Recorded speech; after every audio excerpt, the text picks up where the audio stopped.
Sabi po ng mga tao, ang koneksyon daw ay importante sa ating mga buhay. Kailangan daw natin ito para tayo maging successful. Ang bawat koneksyon na ginagawa na atin, ang nagbibigay sa atin ng pagkakataon na maging successful, matagumpay sa ating buhay. Katulad ng isang puno, ang isang puno ay hindi magiging mabunga, magiging mayabong kung hindi ito nakakonekta sa lupa sa pamamagitan ng kanyang ugat. A tree cannot survive without its roots and the soil. It cannot stand on its own. Hindi siya magiging malago, mabunga, maraming bulaklak kung ito ay hindi nakakonekta sa lupa sa pamamagitan ng ugat. Kagaya din ng ating buhay, kailangan tayong nakakonekta sa ating Diyos. At sa gayong panahon ngayon, saan tayo nakakonekta? Who is your life connected to? Saan nanggagaling ang ating koneksyon? Saan tayo humuhugot ng lakas? Saan tayo humuhugot ng kapangyarihan, ng karunungan sa panahon na ito? Sa araw na to, ang pamagat ng ating mensahe, a connected life of success. Let us pray. Heavenly Father, we thank you, Lord, for your goodness. We bless you for your goodness, for your kindness, for your compassion towards us, O God. Forgive us, Lord, from all our sins. Cleanse us, Lord, from all unrighteousness. And may this day, Lord God, be a day of praise, be a day of worship, be a day of submission and surrender to you, O God. Panginoon, dalangin ko, Panginoon Diyos, na ang kaliwanagan ng aming Panginoong Hesus ang siyang suminag sa aming isip at puso. Magpalaya sa aming spirito at kaluluwa. Dalangin ko, Panginoon Diyos, makamtan namin ang kapayapaan at kalayaan at kapahingahan na ibinibigay ng salita ng aming Diyos, Panginoong Hesukristo. Banal na Spirito, kayo, Panginoon, ang magbigay sa amin ng karunungan, magpaliwanag sa amin ng mga bagay na hindi namin nauunawaan. At dalangin ko, Panginoon Diyos, nawa ang pangalan mong maitaas. Ang pangalan mo lamang ang magbigyan ng papuri at pasasalamat. Ang lahat ng ito'y dinadalangin namin sa pangalan ng aming Panginoong Hesus. Amen. Kung meron po kayong mga Bible or Bible app, turn to John 15, 1-8.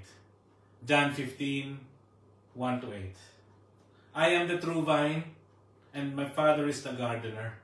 He cuts off every branch in me that bears no fruits, while every branch that does bear fruits, He prunes so that it will be more fruitful.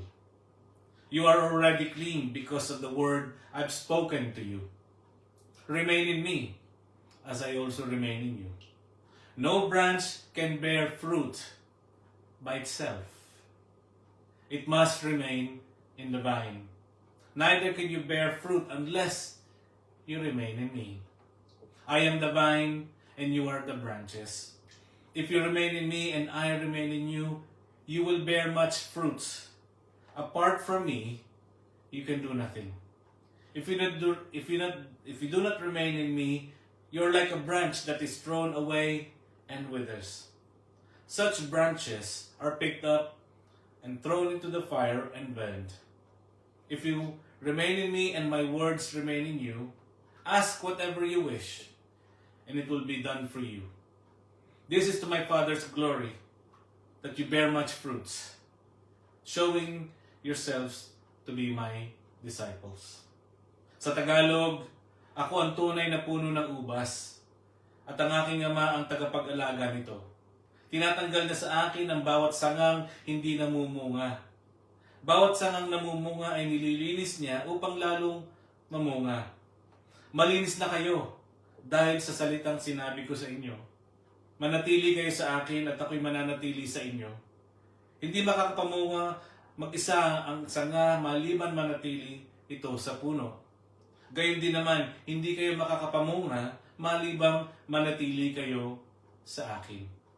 Ako ang puno ng ubas, kayo ang mga sanga. Ang nananatili sa akin at ako rin sa kanya ay mamumunga ng sagana, sapagkat hindi kayo makagagawa ng anuman kung kayo'y hiwalay sa akin. Ang sino mang hindi nananatili sa akin ay tinatapon tulad ng sanga. Ito'y natutuyo at ang gayong mga sanga ay tinatapon at inihagis sa apoy at sinusunog. Kung mananatili kayo sa akin at ang salita ko'y nananatili sa inyo, hilingin ninyo anumang ibig ninyo at ito'y ipagkakaloob ko sa inyo. Kayo'y mamunga ng sagana at maging mga alagad ko. Sa ganitong paraan ay napaparangalan ang aking Ama. A connected life of success. Ito pong turo na ito, Jesus taught His disciples about the true vine on the night of the Last Supper. Yung kahuli-huli yung hapunan nila, itinuro ito ng ating Panginoong Hesus. It was a Thursday night or Thursday evening. This was part of His farewell talk in the upper room. Ito yung mga huling turo ng ating Panginoong Hesus bago siya magtungo sa Garden of Gethsemane, shortly before He was betrayed and later crucified. Judas Iscariot, itong si Judas, ay wala na ng mga panahong ito. Siya umalis na nung ang Panginoon ay nagturo tungkol sa true vine. He left after taking the bread from the Lord Jesus. So this teaching was given to the 11, to the remaining 11 disciples who were with Him in the upper room. This was Jesus' final intimate lesson.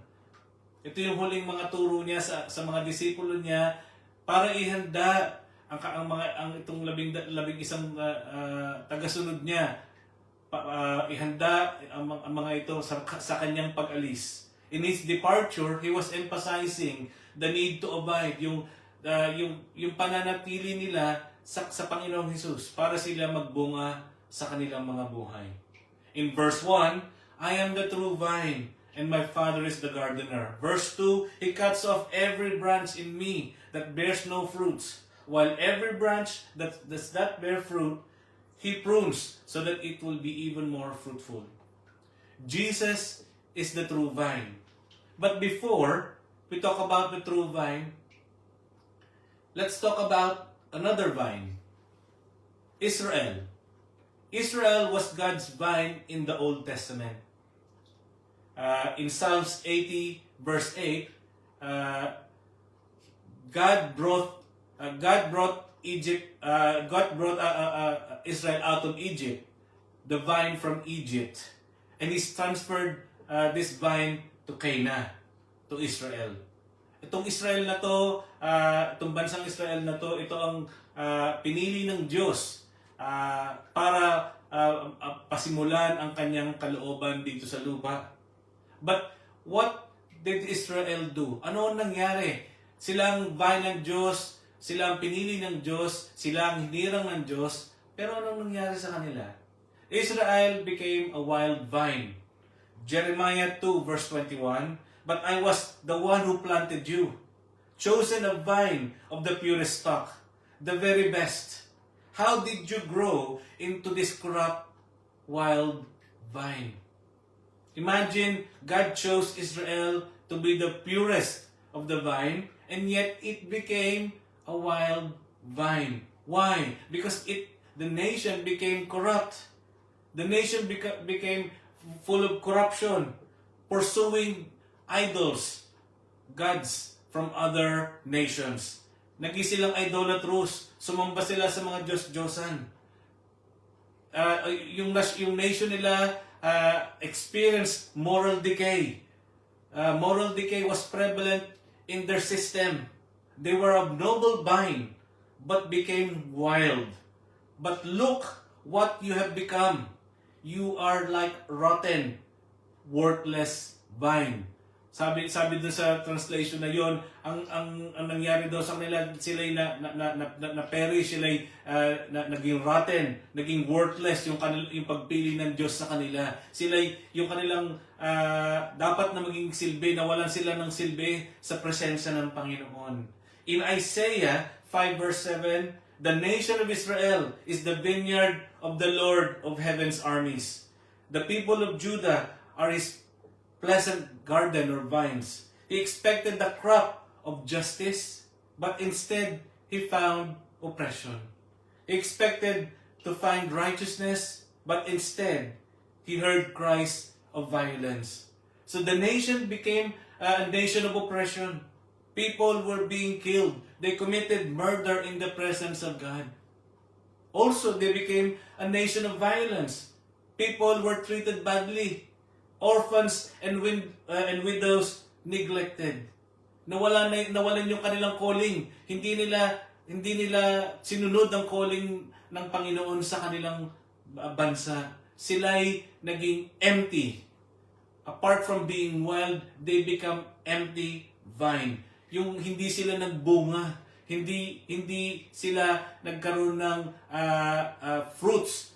Sa pagpili ng Diyos sa kanila, hindi sila nagkaroon ng kaayusan sa kanilang sistema. In Hosea chapter 10 verse 1, Israel is an empty vine. How prosperous Israel is. A luxuriant vine loaded with fruits. But the richer the people get, the more pagan altars they build. The more bountiful their harvest, the more beautiful their sacred pillars. Sa kanilang pagyaman, naging empty yung kanilang pagsamba sa Diyos. Masumamba sila sa mga Diyos-Diyos ng ibang mga nasyon, ng ibang mga lugar. Sa pagyaman nila, naiwan ang kanilang pagsisilbi sa Panginoon. Israel was prosperous, yes. They have prosperity, but their hearts were corrupted by their wealth. Israel abused the blessings of God, and they have become idolatrous. Hindi gusto ng Panginoon sa atin na tayo maging wild and empty vine bilang mga tao. Hindi gusto ng Diyos na tayo ngayon ay sumunod sa daloy ng nangyari sa bansang Israel. At kaya ang Panginoong Diyos pinadala ang kanyang anak na maging true vine. Jesus is the true vine. The true vine. When Jesus said, I am the true vine, this is His seventh and last I am statements. Meaning that God exists in Jesus. In Exodus chapter 3 verse 14, Jesus exemplified who God is. In verse 14, God said to Moses, I am who I am. This is what you are to say to the Israelites. I am has sent me to you. In Hebrews chapter 1 verse 3, Jesus is the exact representation of the being of God. Siya yung kamukha, siya yung katulad. He is the image of the invisible God. Siya mismo ang representasyon ng Panginoon dito sa lupa. I and the Father are one in John 10:30. So, yung pagsasabi niya ng I am, He's reflecting God in His being. Pinapakita niya ang Diyos sa kanyang presensya. And here, the imagery of Israel being God's vine has been replaced when Jesus arrived. When Jesus came, the true vine that connects us to God. The new covenant superseding the old covenant. Yung lumang tipan, pinaltan na ng bagong tipan, pinaltan na ng bagong covenant ng Panginoong Hesus nung siya'y dumating at nawalang bisa yung pagiging vine ng Israel na ngayon. This is a radical shift that faithfulness of God is no longer part of Israel as a nation but being connected to Jesus Himself. Yung pagiging konektado natin sa ating Panginoong Hesus, yun na ang batayan ng Panginoon para tayo maging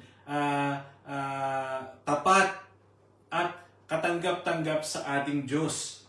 God's people shifts from nation's identity, hindi na yung physical Israel, but to a spiritual identity based on faith in Christ.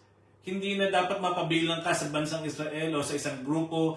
Mapapabilang ka lang sa ating Panginoong Hesus sa pamamagitan ng iyong pananampalataya sa ating Panginoong Hesus. Jesus is the only way for us to connect to God. Like 1 Peter 2:9 says, "But you are a chosen people, a royal priesthood, a holy nation, God's special possession." Ikaw daw ay nagiging holy, ikaw daw ay nagiging royal sa presensya ng Panginoon kung ikaw ay tatanggap sa ating Panginoong Hesus. Hindi dahil ikaw ay bilong sa Israel, hindi ikaw dahil isang Hudyo, hindi ikaw dahil dahil ikaw identified sa isang specific nationality, but because of your faith in Jesus, you are special possession of God. And when God prunes, this image suggests that He is the one who cultivates, who prepares for us for growth and progress.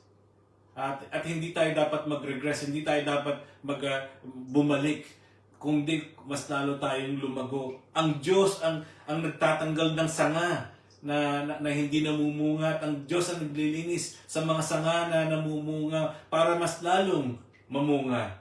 It involves removing things that hinders the branch from being fruitful. Tinatanggal niya yung mga bagay na magiging hindrance para yung sanga na yon ay hindi magmunga. Para nililinis niya, parang ang sanga na ito ay mas lalong magbunga, mas lalong maging fruitful. Ito ay pagtatanggal ng mga marurumi, mga sagabal sa paglago ng isang sanga na para magbunga. In John 14:26, "But the Advocate, the Holy Spirit, whom the Father will send in my name, will teach you all things and will remind you of everything I have said to you." Paano daw tayo magiging malinis? Sa lahat ng mga itinuturo ng ating Panginoong Hesus. Balikan natin na sa ganon, yung banal na spirito, tayo'y kanyang malinis sa pamamagitan ng pagpapaalala ng ating mga bagay na hindi naaalala. Na sa ganon, ang salita ng Panginoon magpapaalala sa atin kung yung mga bagay na dapat nating tinatalikuran ay matatalikuran natin dahil ang salita ng Panginoong Diyos ang magbibigay ng liwanag sa atin para tayo matuto. The primary goal is to bear fruit. It is an evidence of your connection to the true vine. Ang tanong po, are we prepared to be pruned so that we can be successful and attain progress? In verse 3, "You have already clean because of the word I've spoken to you. Remain in me as I also remain in you. No branch can bear fruit by itself. It must remain in the vine." Yung mga disciples daw ay malinis na. They were cleansed. The 11 were cleansed. Dahil wala na dito si Judas Iscariot, 11 ang dinidescribe ng Panginoon is the 11 disciples. Malinis na daw sila dahil sa mga salita na binigkas sa kanila ng ating Panginoong Hesus. How were they cleansed? Through the word Jesus spoke to them. We cannot be connected to the vine unless we are cleansed by His word. Hindi tayo pwede makakonekta sa ating Panginoong Hesus kung hindi tayo nalilinis ng kanyang salita. And what is this word? Ano ba yun? Ano ba yung salita na pwede maglinis sa atin? John 3:36, "Whoever believes in the Son has eternal life, but whoever rejects the Son will not see life, for God's wrath remains on them." Para daw tayo malinis sa ating mga karumihan, para tayo makakonekta doon sa true vine, kailangan tayo manampalataya sa anak ng Diyos, sa ating Panginoong Hesus na siyang ibinigay para magkonekta sa atin sa Ama. Kung hindi tayo maniniwala sa Kanya, hindi tayo makakakonekta sa ating Panginoon. At pag inireject natin ang anak, inire-reject natin ang alok ng Ama para tayo makareconnect sa Kanya. In John chapter 20, verse 31, "But this are written that you may believe that Jesus is the Messiah, the Son of God, and that by believing you may have life in His name.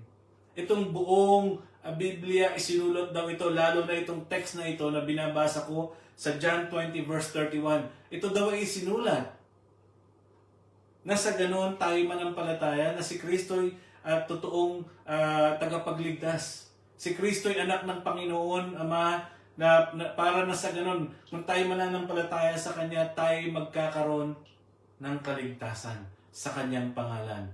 Walang ibang pangalan na ibinigay sa silong ng langit para tayo maligtas kung hindi ang Panginoong Hesus lamang. Walang ibinigay na paraan na ang tao para maligtas kundi sa daan lang na ibinigay para sa daan lang na binigay ng ating Panginoong Hesus. Those who accept His word are cleansed from sin and set apart for God. Tayo inihiwalay, tayo sineseparate para maglingkod sa ating Diyos, para tayo mamunga para sa ating Diyos. In verse, he said this to the 11 without Judas Iscariot. Ibig sabihin, yung 11 lamang ang malinis. Yung isa na nawala, yun ang magbibetray sa ating Panginoong Hesus. This means that not everyone who hears the word of Jesus are spiritually clean. Only those who truly believe and follow Him. Nung umpisa, 12 sila. Nung umpisa, yung 12 nakakakita ng mga miracles ng ating Panginoong Hesus, nagpapagaling siya. Pero nung bandang huli, yung isa na wala. So, ibig sabihin, hindi lahat po ng nakikinig ng salita ng Panginoon ay naniniwala sa ating Panginoong Hesus at sumusunod sa kalooban niya. Kung tayo lang kung tayo nananampalataya at sumusunod, doon lang tayo makukonsider na talagang totoong malinis. Cleansing is not based on rituals, but by hearing, believing, and obeying His word. People receives spiritual cleansing through His salvation. Nalilinis tayo sa pamamagitan ng pagpapatawad ng ating Panginoong Hesus at nang sa gayon, nakakatanggap tayo ng kaligtasan sa pamamagitan ng Kanyang banal na dugo na tumigis o na ibinayad niya sa krus ng Kalbaryo para tayo magkaroon ng kapatawaran. Ang sabi ng Panginoon, remain or abide. The need for His followers to stay connected. Hindi tayo pwedeng nanampalataya at bigla tayong umalis. Hindi tayo pwedeng nanampalataya at biglang nang iwan.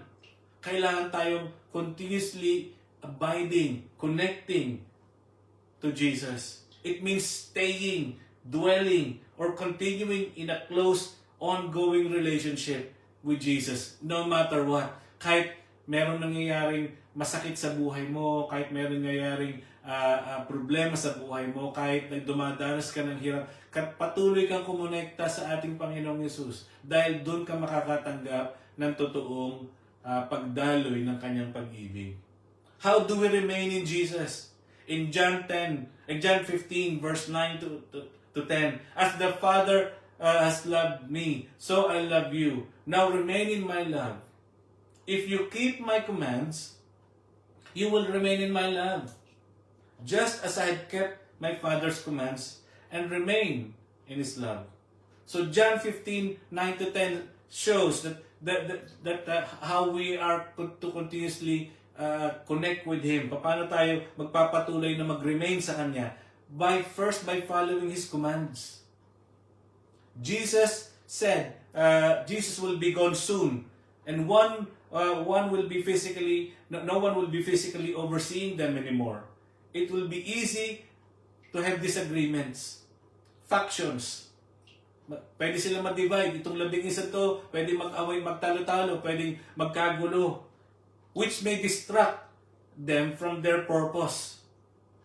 Ang sabi ng Panginoon, this is my command. Love each other. Paano ka susunod? Sundin mo ang pinag-uutos ko sa iyo.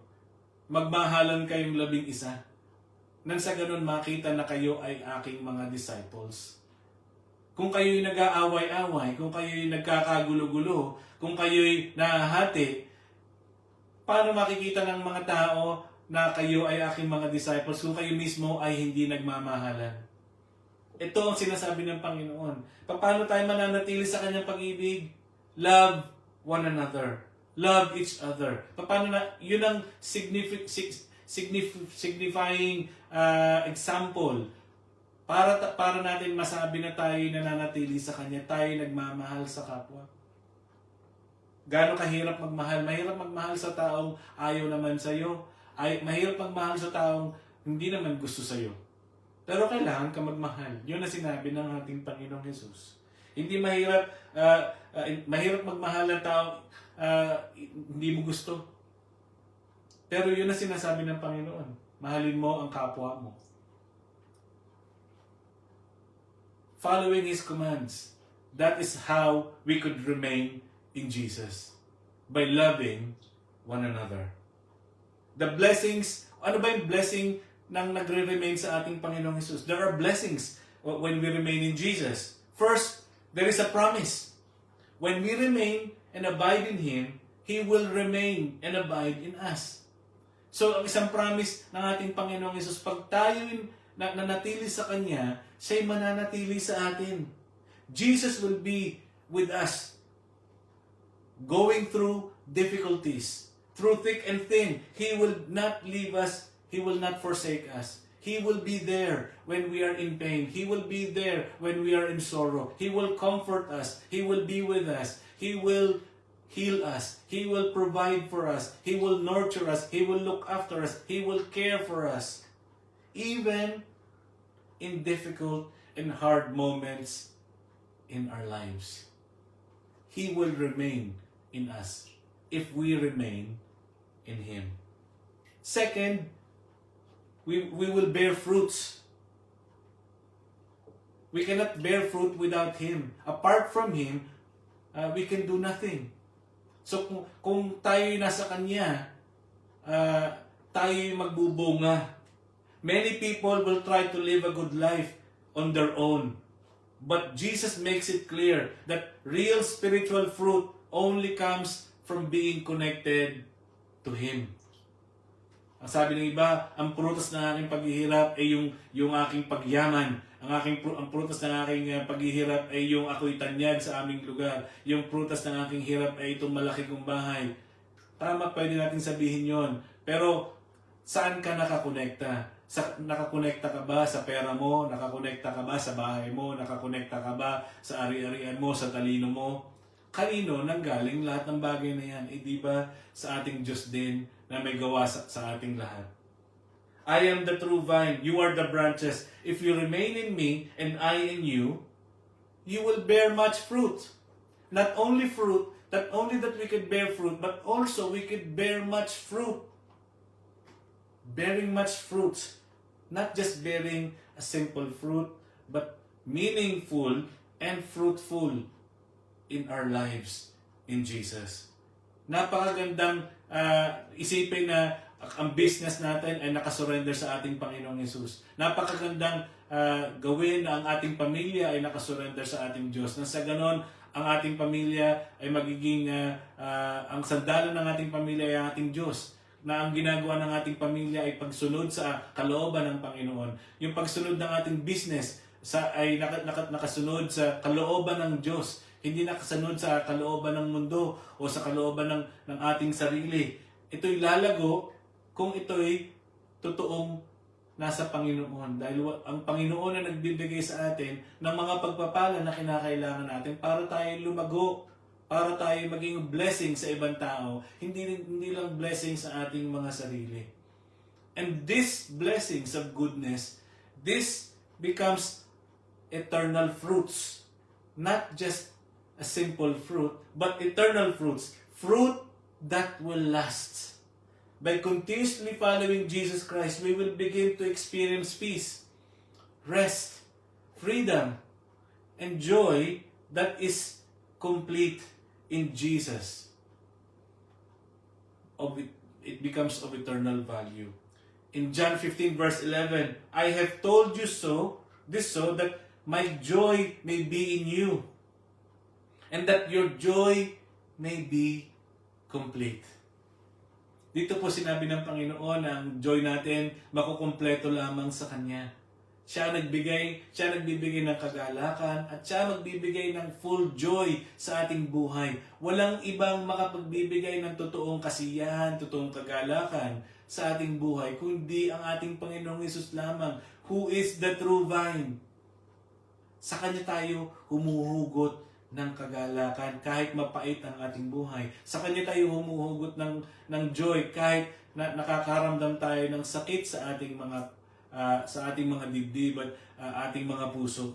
Siya magbibigay sa atin ng comfort. In verse 7, if you remain in me and my words remain in you, ask whatever you wish and it will be done for you. The second promise, answered prayers. Teka. Easy lang po. Hindi po ito magic.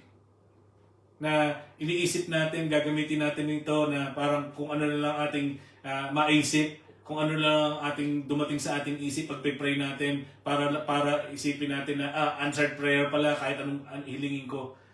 This is not what it teaches. If we follow, believe, and obey His words, then our lives will be shaped and be transformed according to His will. Kung tayo talagang sumusunod sa Kanyang kalooban, kung tayo nananampalataya sa Kanyang mga salita, kung ito'y nasusunod sa ating mga buhay, ito ang huhubog sa ating kaisipan, ito ang huhubog sa ating puso't isip. At ang ating buhay ay mababago sang-ayon sa Kanyang kalooban. At ngayon, ang ating mga ipapanalangin ngayon ay sang-ayon sa Kanyang kalooban.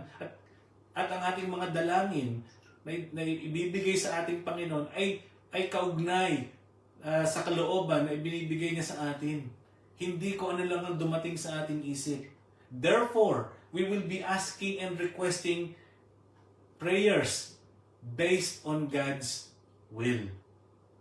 Hindi po ito patsamba-tsambang prayer request na kung ano lang ang dumating sa ating isip, yun ang ating ipapanalangin. Kung iniisip natin na, Lord, sana tumama ako sa sweepstakes. Na wala ka namang pinaghirapan. Diba? O basta yumaman ako, Lord, bukas.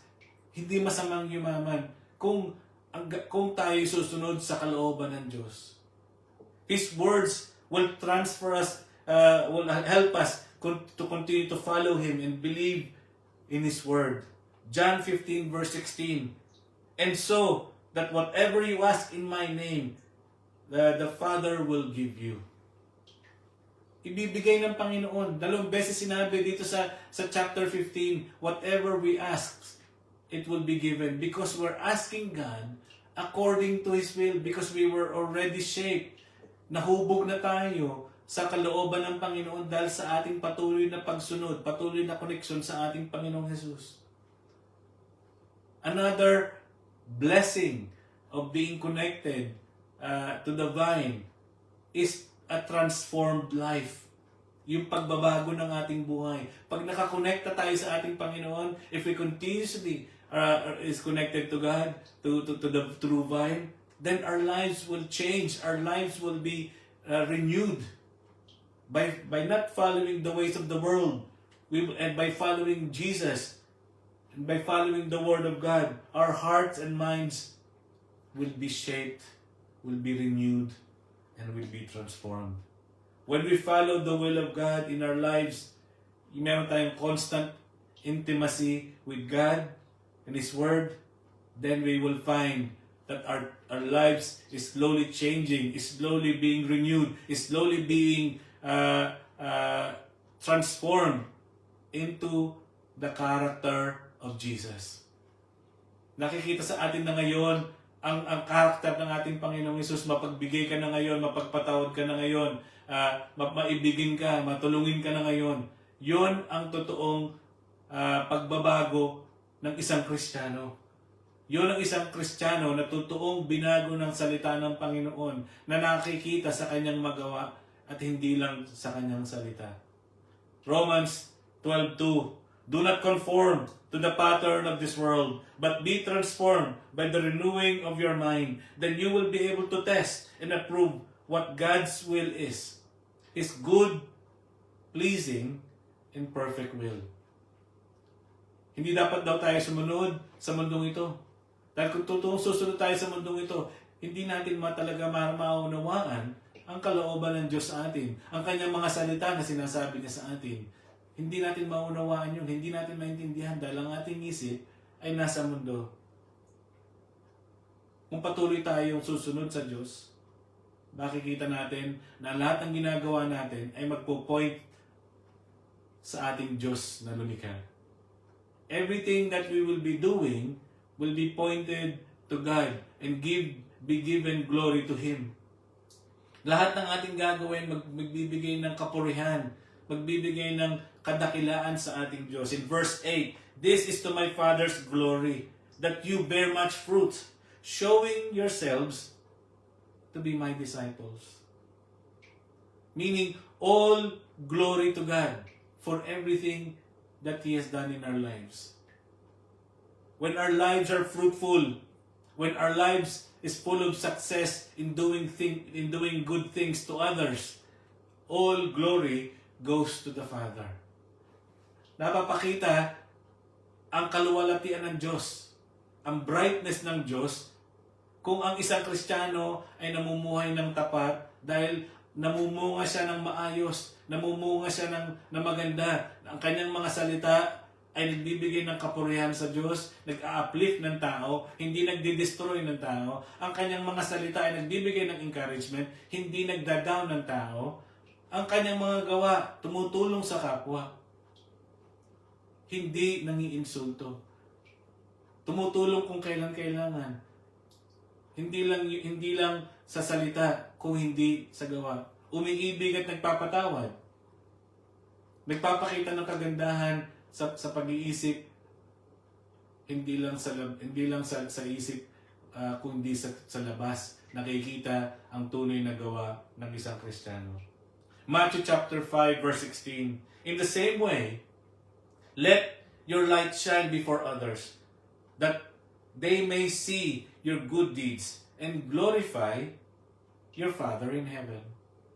Whatever we do here, whatever we do in our lives, is supposed to bring light to others, so that everything that we do will point to God. All the glory will be brought to God. Naibibigay sa ating Panginoon Diyos ang lahat ng kapurihan, ang lahat ng kadakilaan. Hindi para tayo tumanggap ng accolade, hindi tayo para tumanggap ng praises. Sometimes gano'n ang mangyayari, magpapasalamat sa atin ng tao. Sometimes magkakaroon ng thanksgiving para sa mga nasasabi na gagawa natin sa kapwa. But it all should point to God, who is the source of all goodness. Siya naman talaga ang pinanggagalingan ng lahat ng kabutihan sa atin. But what happens to those people, to the branches that are disconnected? They become empty. Nothing without Jesus. Sabi ng verse 5 ng chapter 15, "Apart from me, you can do nothing." Like the nation of Israel, they were empty vine. As they become corrupt, material things ang kanilang pinprioritize, idolatrous yung mga bagay na material things ang kanilang inidolize. Nawala na ang kanilang pagsamba sa ating Diyos, nawala na ang kanilang pagbibigay ng lugod sa ating Panginoon. Material things are nothing if we are disconnected in Christ and we are empty without Jesus. We will be barren or fruitless without Jesus. Hindi tayo talaga totoong fruitful. Maaaring nakikita natin material things ang ating blessings. Pero kung wala sa puso natin ang ating Panginoong Hesus, tayo pa rin ay nothing. Useless, empty. Like the vine of Israel. They were empty. They are also dry. They will also be dry and wither branches. If you do not remain in me, you're like a branch that is thrown away and withers. Such branch are picked up, thrown into the fire, and burned. Pag ikaw walang koneksyon sa ating Panginoong Hesus, lumayo ka sa ating Diyos, ikaw ay matutuyo. You will be dry. Ikaw ay malalanta. You will be withered a branch. Like a fig tree. If you could remember, it is cursed to be fruitless. Di ba? Merong isang fig tree na daanan ng Panginoong Hesus on the way to Jerusalem. The fig tree was fruitless. Ang Panginoong Hesus ay nagugutom. And Jesus said to the fig tree, huwag ka nang mamunga. Because it was fruitless. Similar to the religious leaders in Jesus' time. They were fruitless.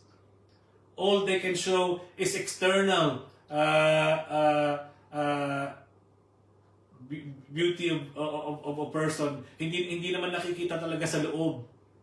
Panglabas lamang ang pagpapaganda. Panglabas lamang ang pinapakita.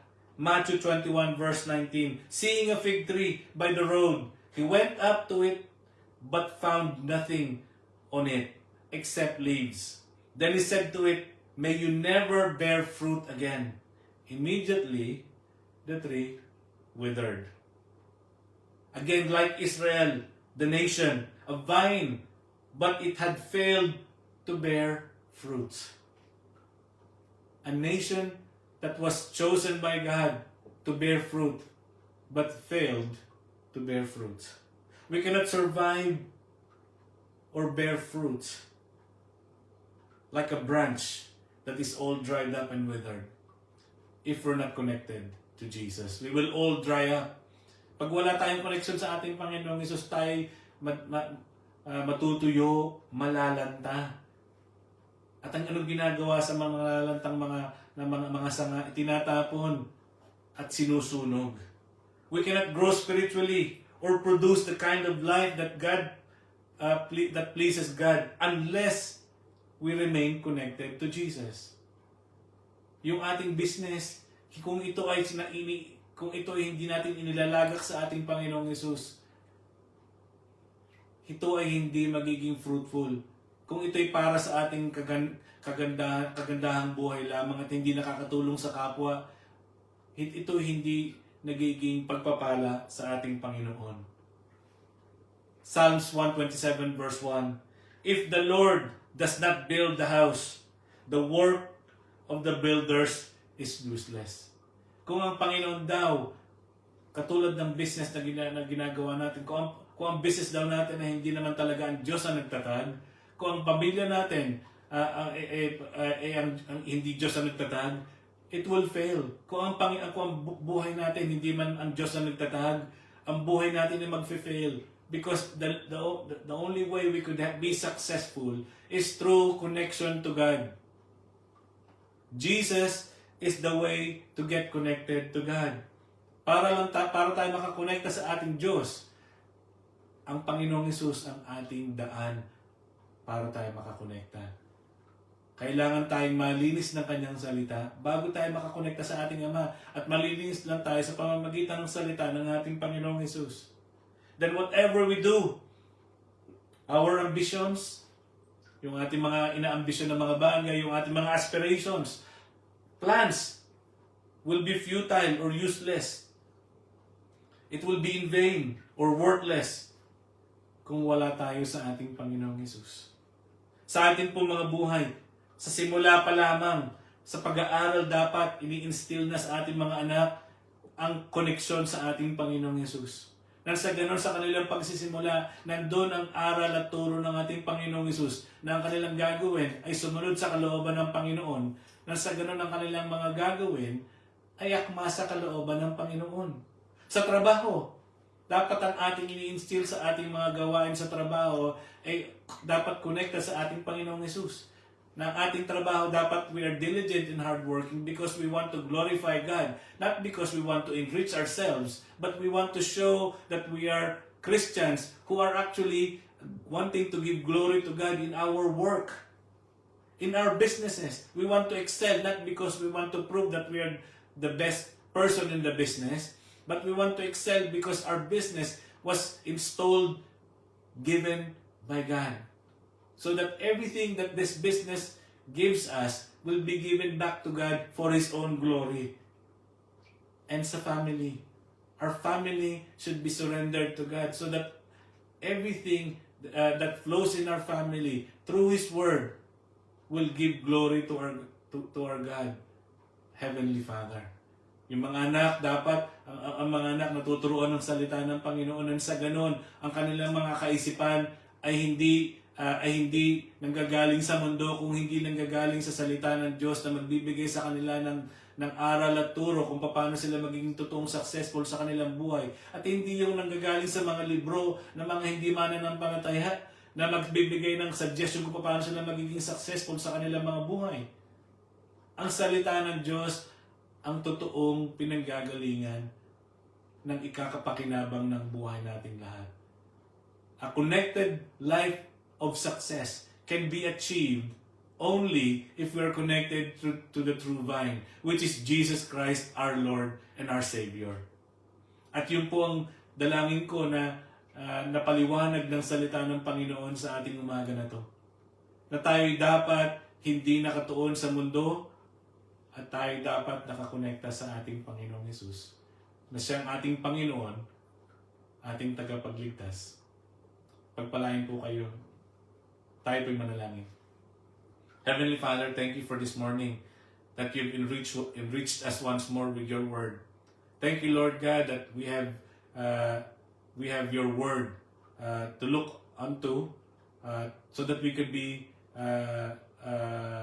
enriched, learned, also to be changed and transformed.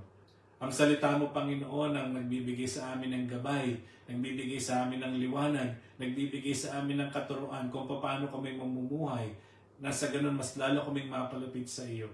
Salamat po, Panginoon. Ang lahat ng ito ay dinadalangin namin sa pangalan ng aming Panginoong Hesus. Amen. God bless you all.